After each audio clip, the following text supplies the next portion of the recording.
Dalam program kontroversi, Asosiasi Poligraf Indonesia menyebut Putri Chandrawati terindikasi berbohong pada saat dikonfirmasi mengenai dugaan perselingkuhannya dengan Yosua. Hasil poligraf pada saat dikonfirmasi mengenai hubungannya dengan Yosua adalah minus 25. Ada pertanyaan soal apakah Putri berselingkuh dengan Yosua selama di Magelang. Kenapa muncul pertanyaan ini? Seperti yang dijelaskan juga, pihak penyidik menginginkan pertanyaan seperti itu. Nah, kemudian kita lihat dan kita diskusikan secara tim, ternyata hal itu bisa ditanyakan seperti itu.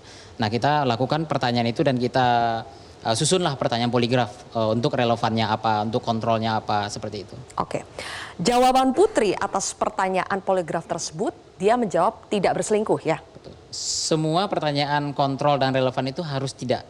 Gitu, rata-rata tidak gitu. Nah, harus tidaknya, tidak, maksudnya rata-rata Putri menjawab tidak? Bukan, memang di dalam setnya itu kita udah mengetahui bahwa kalau relevan itu kan mengarah kepada perbuatan yang disangkakan seperti itu. Nah, perbuatan yang disangkakan itu kan orang nggak akan mengakui. Kalau orang mengakui nggak perlu lagi dipoligraf kan seperti itu. Nah, tidak mengaku itulah yang akan dipoligraf. Nah, tidaknya itu yang akan diuji apakah dia saat mengatakan tidak itu jujur atau bohong. Oke, untuk jawaban ini Putri terindikasi bohong. Hasilnya itu adalah DI waktu itu, minus 25. Minus 25 berarti terindikasi bohong. Saya ingin tanya respon dari Bang Martin soal dugaan perselingkuhan Putri dengan Yosua.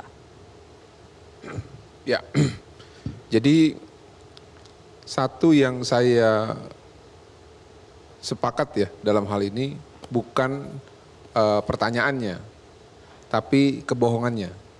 Kenapa? Karena hasil dari poligraf itu menentukan ternyata memang Putri ini terindikasi sering berbohong ya. Kenapa saya bilang demikian? Di persidangan pun kemarin banyak kata-kata yang dilontarkan ya. Contoh seperti dia mengatakan pada saat pasca membunuh Joshua ya, kan dia membersih-bersih barang ya. Nah, barang itu ada salah satu barang itu adalah dokumen Bayangkari yang katanya tidak boleh diperlihatkan kepada orang lain, tapi yang lucunya kenapa dilihat di dokumen milik orang yang sudah mati dan dibunuh, dan dia itu adalah Joshua.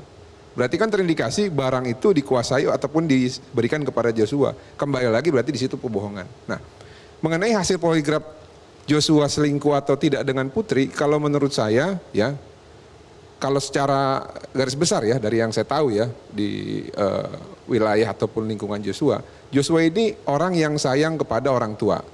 Jadi kalau ditanya versi kita, menurut saya kalau perasaan Joshua ke Putri itu adalah kasih sayang antara anak dengan orang tua angkat.